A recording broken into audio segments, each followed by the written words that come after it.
তোমাৰ অনুভৱটো মই জানিব বিচাৰিছো। মই তোমাক কিবা এটা সুধি আছো। তোমাৰ অনুভৱটো মই জানিব বিচাৰিছো।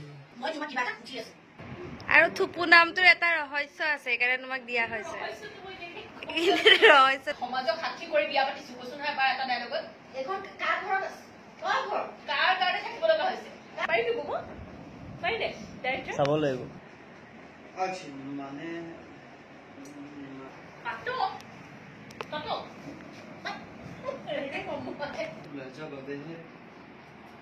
মই তোমাক কিবা এটা সুধি আছো, তুমি নোকোৱা কিয়? অন্তৰা অন্তৰা অন্তৰাৰ ফালে বহি আছে, মোবাইল চাই চাই ফটো তুলি তুলি।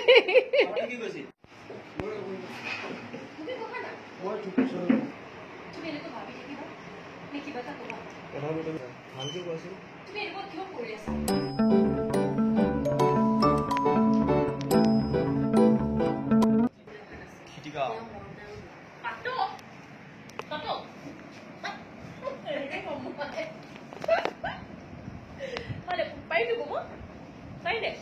চাব লাগিব। ক'ত গ'লগে? CMDক মই কেমেৰা বাহিৰ কৰি দিছিলো। মনে নিজে মাৰধৰ নকৰিলো, সিয়েতো লগাই দিছে। সেই লগৰ ল'ৰাটোৰ লগত সমুদ্ৰটো একো শত্ৰুতা আছে। মনে নিজে মাৰধৰ নকৰিলেও সিয়েতো লগাই দিছে। মনে লগোৱা নাছিল। তুমি কৈ যাবা কৈ যাওঁ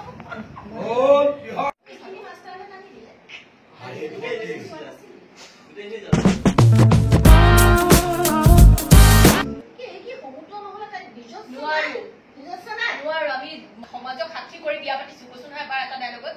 এইখন কাৰ ঘৰত আছে? কাৰ ঘৰ? কাৰ কাৰণে থাকিব লগা হৈছে? কাৰ কাৰণে? আপোনালোকে আমাক ৰাখিছে ইয়াত। নহলে ইমান দিন আমি বাহিৰত গৈ ধুনীয়াকৈ এটা ঘৰ কৰিব পাৰিলোঁছিল, কিন্তু নাই, এইখন ঘৰত কোনে ৰাখিলে আমাক?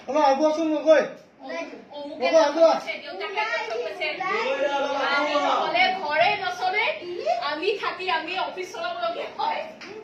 আমি অফিচ নচলা হলে ইমান দিন অফিচ বন্ধই হৈ গ'ল যে। ডাইলগ খিনি পাহৰি থাকিলো মই।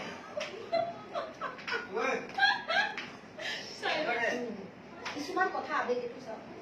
এতিয়া জোৰা সম্পৰ্কৰ ভাগটো এতিয়াও আমি জোৰা লগাব পাৰিছো। চাওঁ তাৰপিছত তেতিয়াও নাথাকিব। ফুল পাইছো।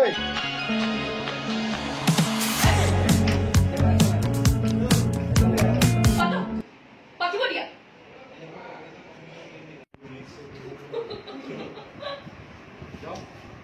মোক আজিৰ পৰা পৱন দাই এটা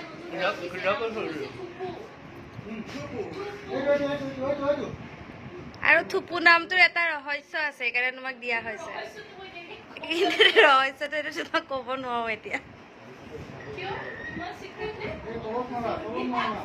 কম নে? মই জানো, তোমাক মই পিছত দেখাম।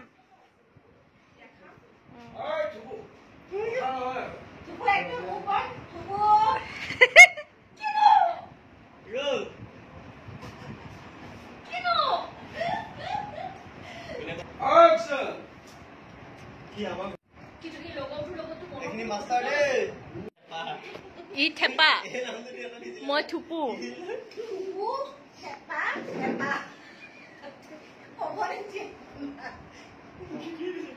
তোমাৰ অনুভৱটো মই জানিব বিচাৰিছো। অ'কে, মই তোমাক কিবা এটা সুধি আছো।